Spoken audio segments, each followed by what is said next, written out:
Hello friends, good evening. Welcome to all time study channel. तो आज से हम स्टार्ट करने वाले हैं हिंदी साहित्य के इतिहास में फर्स्ट टॉपिक आदिकाल साहित्य की प्रमुख प्रवृत्तियाँ। हम ये सीरीज़ जो है क्वेश्चंस की स्टार्ट कर रहे हैं, क्वेश्चन एंड देन आंसर्स। तो एक क्विक सीरीज़ आपका एक तरह से क्रैश कोर्स वाला। तो ये जो है D++ और यूपी टीजीटी पीजीटी की वैकेंसीज जो आपकी निकली हुई है और D++ अपना एग्ज़ाम लेने वाला है, तो उसके लिए काफ़ी हेल्पफुल होने वाली है ये वीडियो। तो फर्स्ट क्वेश्चन आपकी स्क्रीन पर फर्स्ट है कि किस विद्वान ने हिंदी साहित्य के प्रारंभिक काल को वीरगाथा काल कहा है। तो विभिन्न विभिन्न जो है वो साहित्यकार जो है वो कालों को जो है वो अलग अलग तरह से जो है वो यहाँ पे पुकारते हैं। तो वीरगाथा काल को किसने जो है यहाँ पे बोला है प्रारंभिक काल को वीरगाथा काल, तो ये आचार्य रामचंद्र शुक्ल जी हैं। तो विभिन्न विद्वानों ने प्रारंभिक काल का भिन्न भिन्न नामों से वर्गीकरण किया है। प्रारंभिक काल बोले तो आपका आदिकाल, तो जो है यहाँ पे गिरेसन है उन्होंने चारण काल कहा है, मिश्र बंधु उन्होंने प्रारंभिक काल कहा है, और जो गणपति चंद्र है उन्होंने प्रारंभिक काल कहा है, शुक्ल जी ने वीरगाथा काल कहा है, और राहुल ने सिद्ध सामंत काल, महावीर प्रसाद द्विवेदी ने बीज वपन काल। तो इस तरह से जो है विभिन्न साहित्यकारों ने विभिन्न विद्वानों ने अलग अलग नाम दिया है प्रारंभिक काल को। नेक्स्ट क्वेश्चन है कि आदिकाल के नामकरण से संबंधित कौन सा युग अशुद्ध है। तो बीज वपन काल मिश्र बंधुओं ने नहीं, बीज वपन काल जो है आपका महावीर प्रसाद द्विवेदी जी ने जो है यहाँ पे कहा है। तो सिद्ध सामंत काल राहुल ने ठीक है, संधि काल और चारण काल राजकुमार वर्मा ने, वीरगाथा काल हमने अभी ऊपर पढ़ा है कि रामचंद्र शुक्ल जी ने कहा है। तो आंसर होगा यहाँ पे बीज वपन काल, जो कि महावीर प्रसाद द्विवेदी ने यहाँ पे कहा है। किस साहित्य के प्रथम काल को वीर काल किसने कहा। हिंदी साहित्य के प्रथम काल को वीर काल किसने कहा। तो वीर काल यहाँ पे विश्वनाथ प्रसाद मिश्र ने हिंदी साहित्य के प्रथम काल को वीर काल कहा है। नेक्स्ट है हिंदी के प्रारंभिक काल को वीरगाथा काल। तो अभी हम डिस्कस कर रहे थे लास्ट क्वेश्चन में, हजारी प्रसाद द्विवेदी थे जिन्होंने आचार्य रामचंद्र शुक्ल थे जो फर्स्ट क्वेश्चन में डिस्कस किया था, उन्होंने वीरगाथा काल का नाम दिया था।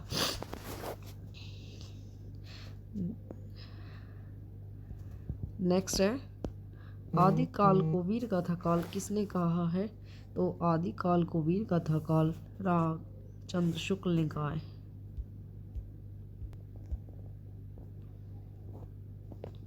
हिंदी साहित्य के आदिकाल के लिए सिद्ध सामंत युग, तो ये राहुल सांकृत्यायन ने जो है यहाँ पे सिद्ध सामंत काल कहा है। आदिकाल को सिद्ध सामंत युग किसने कहा है। तो राहुल सांकृत्यायन ने। क्वेश्चन पूछा जा सकता है कि सिद्ध सामंत युग किसे कहा है और आदिकाल किस साहित्यकार ने आदिकाल के लिए सिद्ध सामंत युग नाम किसके द्वारा दिया गया। तो क्वेश्चन किसी भी तरह से जो है यहाँ पे घुमा फिरा कर आ सकता है। नेक्स्ट है हिंदी साहित्य के आदिकाल को सिद्ध सामंत युग किसने दिया नाम। तो ये दिया है राहुल सांकृत्यायन ने। रिपीट क्वेश्चन, आदिकाल हिंदी साहित्य को सिद्ध सामंत काल कहने वाले विद्वान। तो जो है यहाँ पे 4-5 टाइप से क्वेश्चंस कैसे भी घुमा फिरा के, तो वही रिपीट। आदिकाल को बीज वपन काल किसने कहा है। तो आचार्य महावीर प्रसाद द्विवेदी ने बीज वपन काल यहाँ पे कहा है। नेक्स्ट है आदिकाल के लिए बीज वपन काल, फिर से यहाँ पे रिपीट क्वेश्चन। आदिकाल को बीज वपन काल, फिर से रिपीट क्वेश्चन। आदिकाल को वीर काल नामकरण किसने दिया है। तो ये विश्वनाथ प्रसाद मिश्र ने कहा है। नेक्स्ट है हिंदी साहित्य के प्रथम काल को आदिकाल नाम किसने दिया। तो प्रथम जब पूछे तो हजारी प्रसाद द्विवेदी का नाम आएगा, और आदिकाल का नहीं है। इनमें से कौन सा नाम आदिकाल का नहीं है। वीरगाथा काल भी कहा है, चारण काल भी कहा है, सिद्ध सामंत काल भी कहा है अलग अलग विद्वानों ने, लेकिन गद्य काल जो है यहाँ पे नहीं है। नेक्स्ट 16 क्वेश्चन, आदिकाल को प्रारंभिक काल नाम किसने दिया है। तो प्रारंभिक काल नाम देने वाले जो है यहाँ पे मिश्र बंधु है। और व्याख्या पढ़ लीजिए कि प्रश्न की व्याख्या दोनों उत्तर प्रदेश माध्यमिक शिक्षा बोर्ड चयन द्वारा ने अपने प्रारंभिक उत्तर कुंजी में इस प्रश्न का उत्तर बी दिया है, किंतु संशोधित उत्तर की में इस प्रश्न का मूल्यांकन से बाहर कर दिया। चूंकि मिश्रबंधु तथा गणपति चंद्र दोनों ने आदिकाल को प्रारंभिक काल कहा है, लेकिन विकल्प में केवल मिश्रबंधु है, अतः प्रश्न का उत्तर सही है। तो अगर गणपति चंद्र है तो प्रेफरेंस वगैरह जो है वो दोनों को ही मिलेगी यहाँ पे, क्योंकि दोनों ने ही कहा है। तो कूट करके अगर क्वेश्चन आया तो यहाँ पे आंसर हो सकता है मिश्रबंधु और गणपति दोनों। यहाँ पे अब मैच करना है। आचार्य रामचंद्र शुक्ल ने क्या कहा है? तो आचार्य रामचंद्र शुक्ल ने वीर गाथा काल कहा है।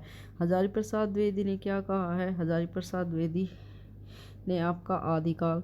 राहुल सांकृत्य ने क्या कहा है? तो सिद्ध सामंत काल। मिश्रबंधुओं ने क्या कहा है? तो प्रारंभिक काल। तो आंसर होने वाला आपका डी।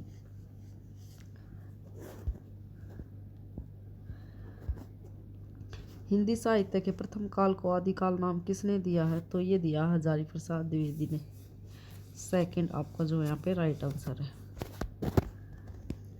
कौन सा नाम आदिकाल का नहीं है? तो आंसर होगा यहाँ पे बी गद्यकाल।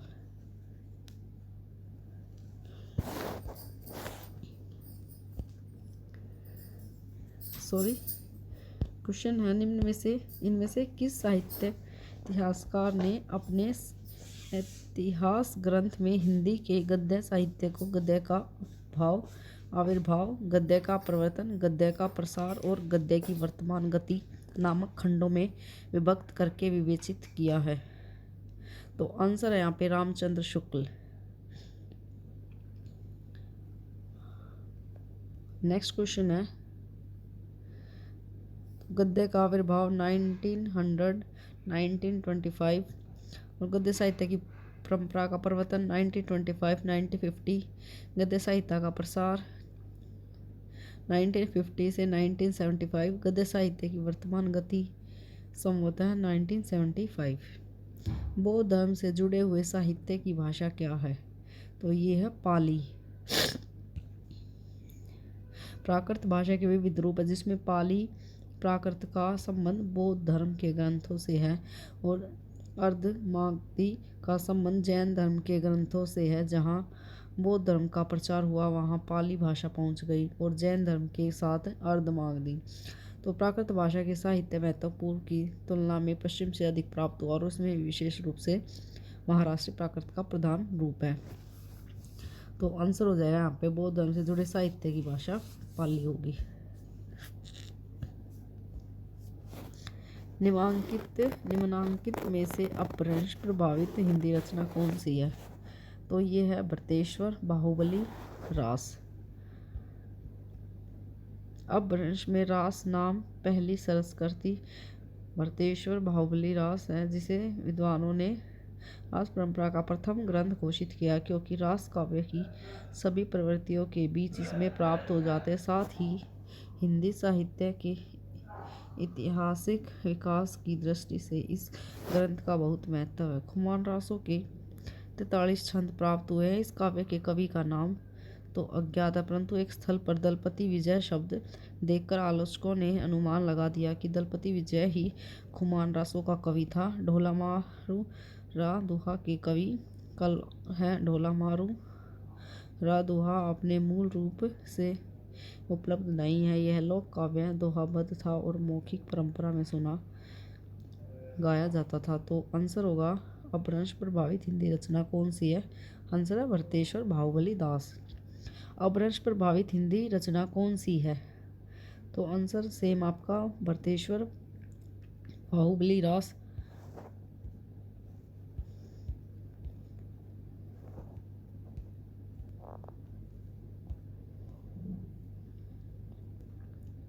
ग्यारहवीं शताब्दी में रचित लोक भाषा काव्य है? तो ढोला मारू रा दुहा ये 11वीं शताब्दी में रचित लोक भाषा है।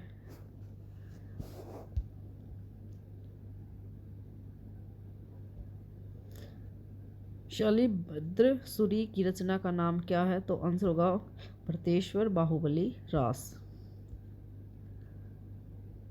पंच पांडव चरित रास के रचयिता कौन है? तो यहाँ पे आंसर होगा शलिभद्र सूरी। पंच पांडव चरितरास के रचयिता जो है यहाँ पे सूरी जी हैं। प्रसिद्ध जैन आचार्य और उच्च कोटि के जो ये कवि माने जाते हैं। और भरतेश्वर बाहुबली रास नामक ग्रंथ इनकी एक प्रसिद्ध रचना है, जिससे रास परंपरा का प्रथम ग्रंथ माना जाता है। अपभ्रंश शब्द का सबसे पहले उल्लेख किसने किया था? तो ये किया था पतंजलि ने।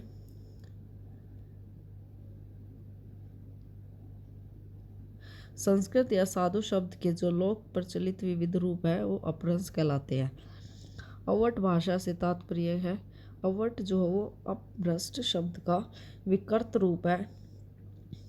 इसे अपभ्रंश का अपभ्रंश या परवर्ती अपभ्रंश कह सकते हैं। अवट अपभ्रंश आधुनिक भारतीय आर्य भाषाओं के बीच की संक्रांतिकालीन भाषा है।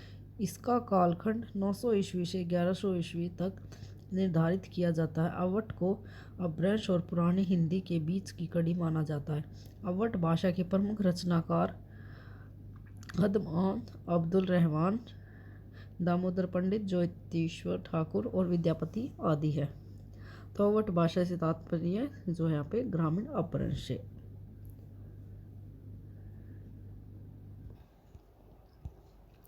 अवट में शिक्षा शब्द के लिए कौन सा रूप मिलता है?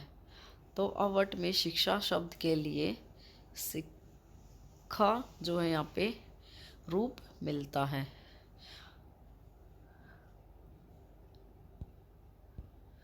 अधिकांश साहित्य इतिहासकारों के अनुसार हिंदी के प्रथम कवि कौन माने जाते हैं?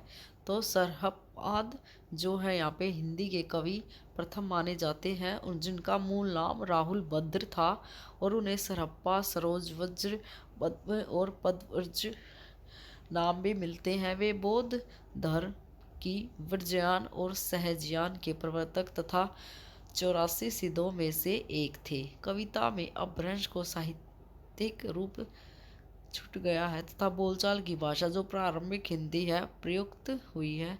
सरहपाद की रचनाओं का संपादन राहुल सांकृत्यायन ने दोहा कोश नाम से किया है।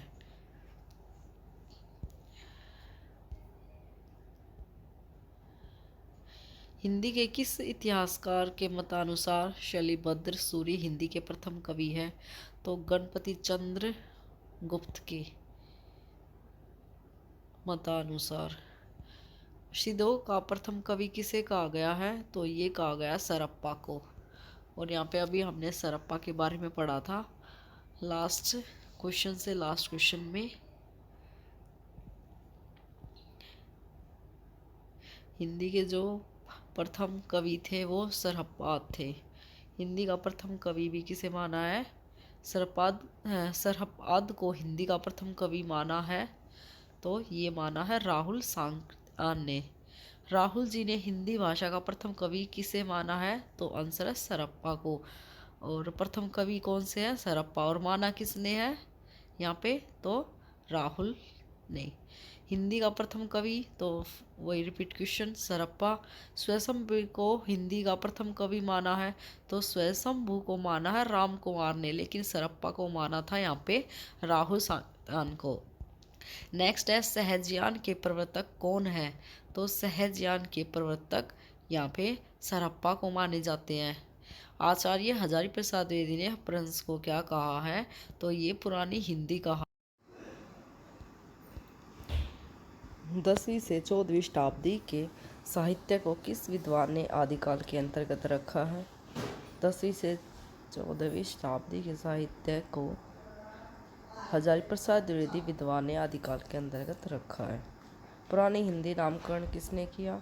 तो आपका चंद्रधर शर्मा गुलेरी, पंडित चंद्रधर शर्मा गुलेरी ने, जिन्होंने उत्तर अपभ्रंश ही पुरानी हिंदी है। उन्होंने कहा कि उत्तर अपभ्रंश ही पुरानी हिंदी है। और उन्होंने राजा मुंज को पुरानी हिंदी का प्रथम कवि स्वीकार किया है, गुलेरी जी ने।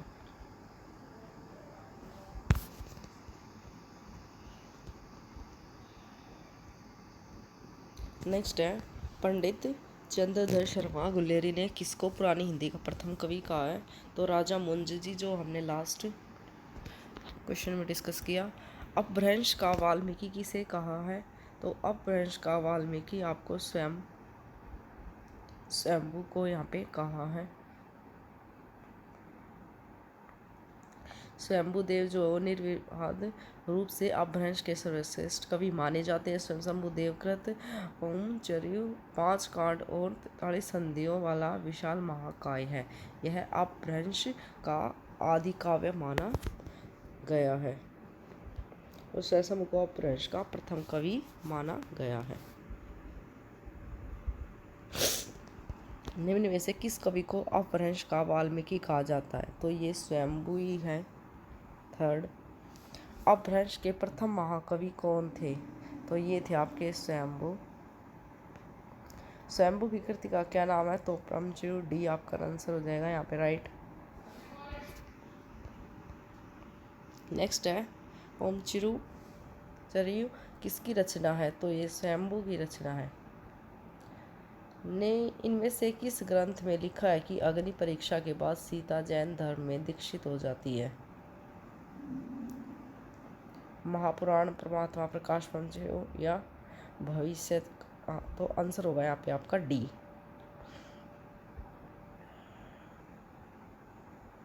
पांच कांड कौन कौन से हैं? विद्याधर कांड, अयोध्या कांड, सुंदरकांड, युद्ध कांड और उत्तरकांड। तो स्वयंभू ने नारी के प्रति व्यवहार का वर्णन इस काव्य में किया है। किसमें किया है? अग्नि परीक्षा के बाद सीता जैन धर्म में दीक्षित हो जाती है, इसमें किया पंच में। यह काव्य में वर्णित अग्नि परीक्षा वाले प्रसंग में स्पष्ट हो जाता है। लंका विजय के पश्चात सीता को पुष्पक विमान पर चढ़ाकर कौशल नगरी लाया जाता है। तो सीता के आगमन का एक और भव्य वातावरण और दूसरी ओर उस वातावरण में राम का ओछा व्यवहार।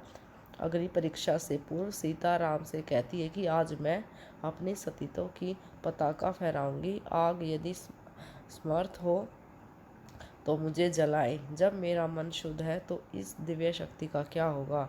इस ग्रंथ में वर्णन है कि अग्नि परीक्षा के बाद सीता जैन धर्म में दीक्षित हो जाती है। इनमें से कौन सा ग्रंथ लौकिक चरित काव्य माना जाता है? आंसर है यहाँ पे भविष्यत कहा।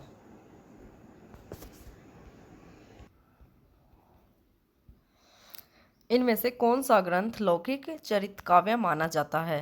तो कौन सा लौकिक चरित काव्य माना जाता है? तो ये है भविष्यत कह। आंसर होगा फर्स्ट।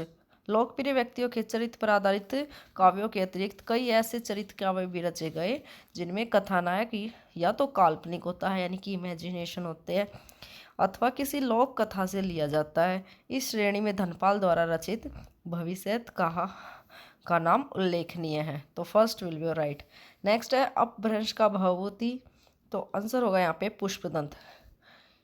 अपभ्रंश का जो भवभूति है वो पुष्पदंत को माना जाता है। नेक्स्ट है निम्नलिखित में से कौन सी रचना पुष्पदंत की नहीं है? जो पोमचेरू है वो किसकी रचना थी? हमने लास्ट वीडियो में जब डिस्कस किया था तो ये याद थी हमें स्वयंभू की जो थी रचना थी। तो पुष्पदंत की यहाँ पे जय कुमार है, महापुराण है और जसहर चरयु है, लेकिन ये स्वयंभू की है। कौन सी रचना स्वयंभू कवि की नहीं है?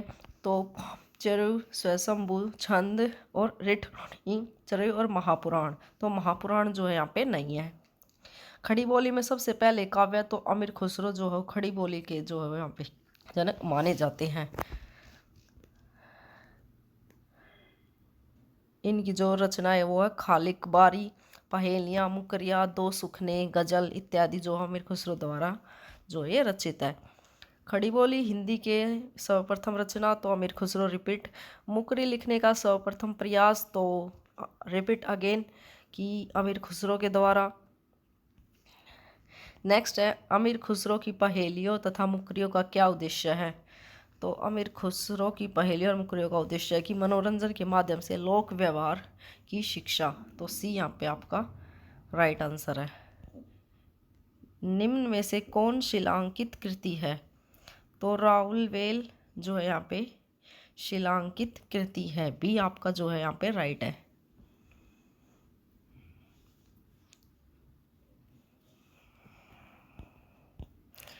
राउल बेल किस तरह की रचना है? तो यह गद्य पद्य मिश्रित चंपू की रचना है। निम्नलिखित में से कौन सा व्याकरण ग्रंथ के रूप में प्रतिष्ठित है? तो आंसर होगा यहाँ पे उक्ति व्यक्ति प्रकरण। बी आपका जो है राइट आंसर है।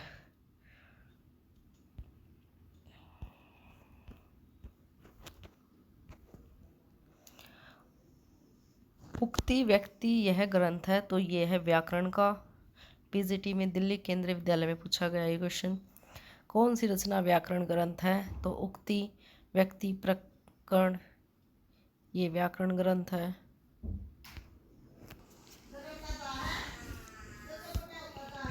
ब्रजभाषा आदिकाल की जो है यहाँ पे भाषा है।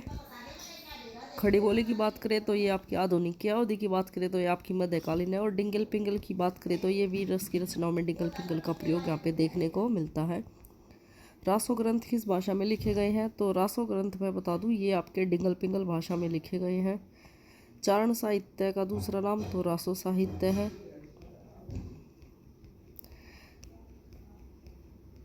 कौन 84 सिद्धों में नहीं है? विरूपा शारंग कनप्पा कुकइपा। तो आंसर होगा यहाँ पे शारंगधर जो है यहाँ पे 84 सिद्धों में नहीं है। विरूपा कनप्पा और ये जो आपके नेक्स्ट है आदिकाल में किस प्रकार का साहित्य लिखा जा रहा था? तो आदिकाल में जो है यहाँ पे जनजीवन से हटकर राजाओं की वीरता का अतिरंजित वर्णन जो है यहाँ पे लिखा जा रहा था। वीर गाथा कालीन रासो काव्य में निम्नलिखित में से किस विषय का वर्णन नहीं है? आश्रयदाताओं का अतिरंजनापूर्ण वर्णन, इतिहास और कल्पना का सम्मिश्रण, कृष्ण लीला का प्रतिपादन। तो वीर गाथा कालीन रासो काव्य में जो कृष्ण लीला का प्रतिपादन था। हिंदी साहित्य के 700 से 1400 ईस्वी के कालखंड को ग्रियर्सन ने क्या नाम दिया? तो ये जो है यहाँ पे चारण काल का जो है वो नाम दिया है। 700 से 1400 ईस्वी के कालखंड को ग्रियर्सन ने चारण काल का नाम दिया है। बीसलदेव रासों में किस शैली का प्रयोग किया गया है? बीसलदेव रासों में जो है यहाँ पे गे शैली का प्रयोग किया गया है।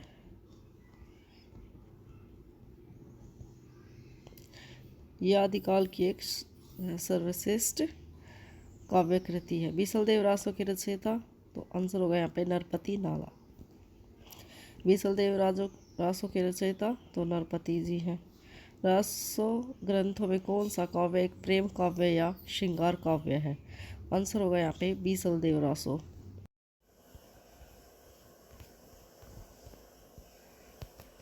राजमती से उठकर बीसलदेव कहाँ गया था? तो बीसलदेव जो है यहाँ पे उड़ीसा के पास उड़ीसा गया था। नेक्स्ट क्वेश्चन, किस रासो ग्रंथ को आहला खंड के नाम से जाना जाता है? आंसर होगा जगनिक का परमाल रासो, तो उसको आहला खंड के नाम से जाना जाता है। उत्तर प्रदेश में आहला खंड के नाम से कौन सा काव्य प्रचलित है? तो आहला खंड जो है यहाँ पे कीवर्ड आपका, तो उससे रिलेटेड आपका परमाल रासो है। आंसर होगा यहाँ पे बी। आहला और उदल के चरित्र को वीर गीतात्मक काव्य के रूप में रचने वाले कवि कौन थे? तो ये थे आपके जगनिक। तो आहला जो आपसे जगनिक से रिलेटेड है। नेक्स्ट है आहलाखंड नामक काव्य ग्रंथ का दूसरा नाम। तो इसका जो दूसरा नाम परमाल रासो है। नेक्स्ट है आहलाखंड का दूसरा, अगेन रिपीट क्वेश्चन, तो first will be your right. Parmal Raso काव्य कृति की कवि का नाम तो जगनिक, अभी ऊपर बताया, लास्ट क्वेश्चन में डिस्कस किया था। नेक्स्ट है आहला और उदल नामक दो वीर सरदारों की वीरतापूर्ण लड़ाइयों का वर्णन मिलता है। तो आंसर यहाँ पे परमाल रासो में फर्स्ट। कवि जगनिक की रचना का नाम क्या है? तो ये है आहलाखंड। तो अगेन रिपीट क्वेश्चन है आपका।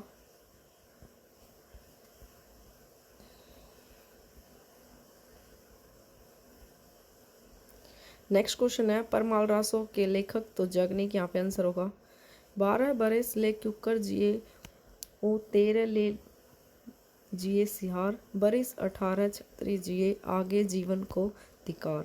तो ये किस विधि की रचना है? तो आंसर है ये आहला। आंसर होगा आपका डी। पीजीटी में आया हुआ क्वेश्चन है फ्रेंड ये। नेक्स्ट, वीरगाथा काल के प्रसिद्ध प्रबंध काव्य का क्या नाम है? तो वीरगाथा काल के प्रसिद्ध प्रबंध जो काव्य है वो है पृथ्वीराज रासो।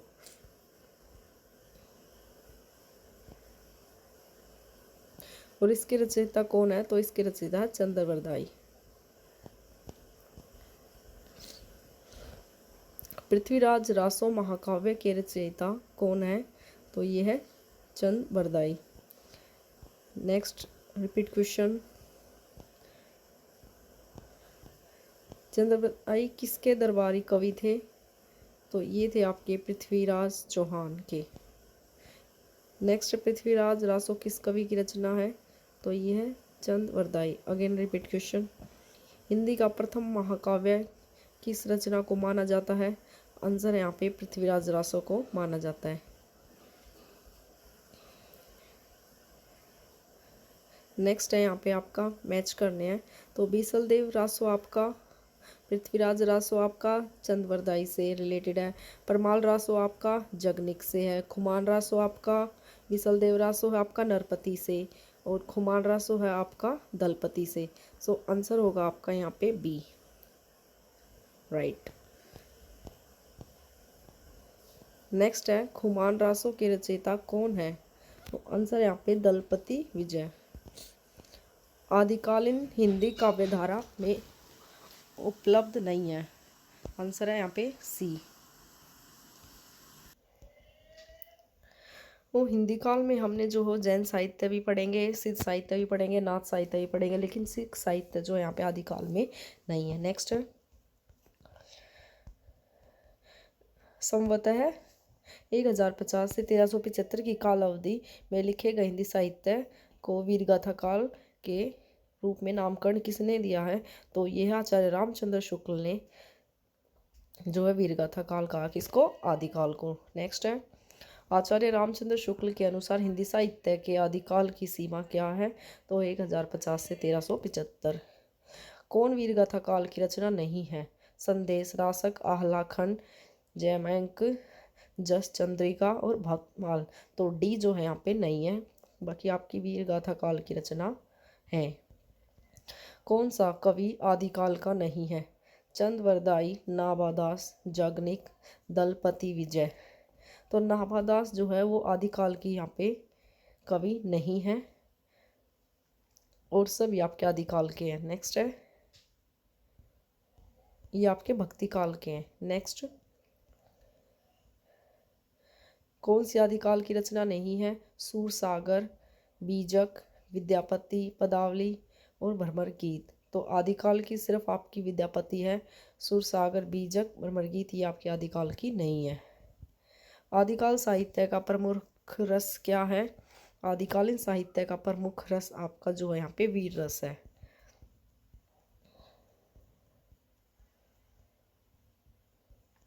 विद्यापति ने कुल कितने ग्रंथों की रचना की है? तो यहाँ पे विद्यापति ने जो है वो 14 ग्रंथ की जो है रचना की है। नेक्स्ट है, विद्यापति के पद किस भाषा में रचित है? तो ये है यहाँ पे मैथिली भाषा में। विद्यापति की कौन सी रचना अभी तक संपादित होकर प्रकाशित नहीं हुई है? वो आंसर यहाँ पे कीर्ति पताका। विद्यापति की जो रचना वो अभी तक संपादित होकर प्रकाशित नहीं हुई है। विद्यापति इनमें से किस रचना के आधार पर मैथिल कोकिल कहलाई? वो आंसर है यहाँ पे पदावली।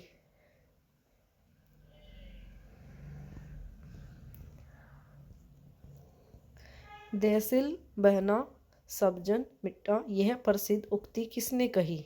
तो ये कही आपकी विद्यापति ने।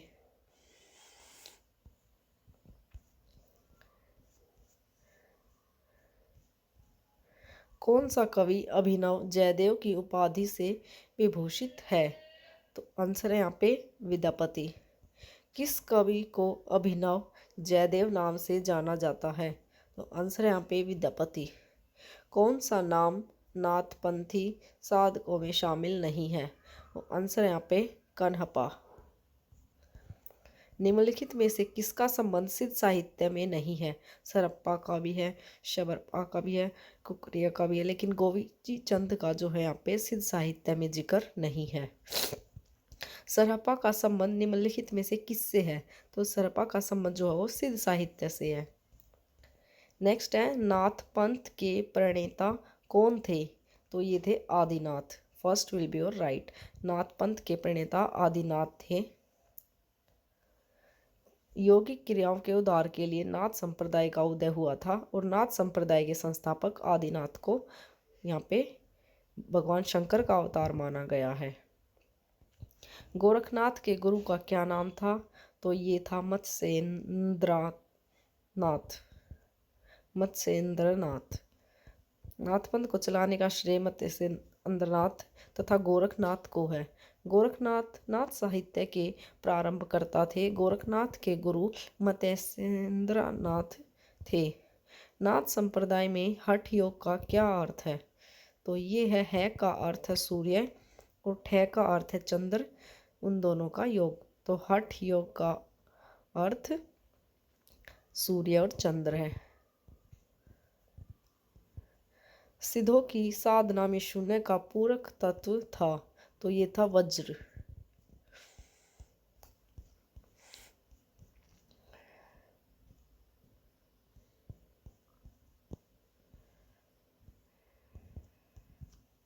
सिद्ध कवियों द्वारा प्रयुक्त भाषा को कहा जाता है? तो आंसर यहाँ पे संध्या। सिद्ध कवियों द्वारा प्रयुक्त भाषा को संध्या कहा जाता है। निम्नलिखित में से सिद्ध साहित्य के विषय में कौन सा कथन सत्य नहीं है? सिद्ध साहित्य का झुकाव सहज साधना की ओर था। सिद्ध साहित्य के प्रथम कवि सरप्पा थे, ठीक है। सिद्ध साहित्य की रचना चर्या पदों तथा दोहों में हुई और सिद्ध साहित्य का प्रणयन पिंगल भाषा में हुआ है। तो सिद्ध साहित्य का जो प्रणय है वो पिंगल भाषा में नहीं हुआ। ये जो आपका डी यहाँ पे गलत है।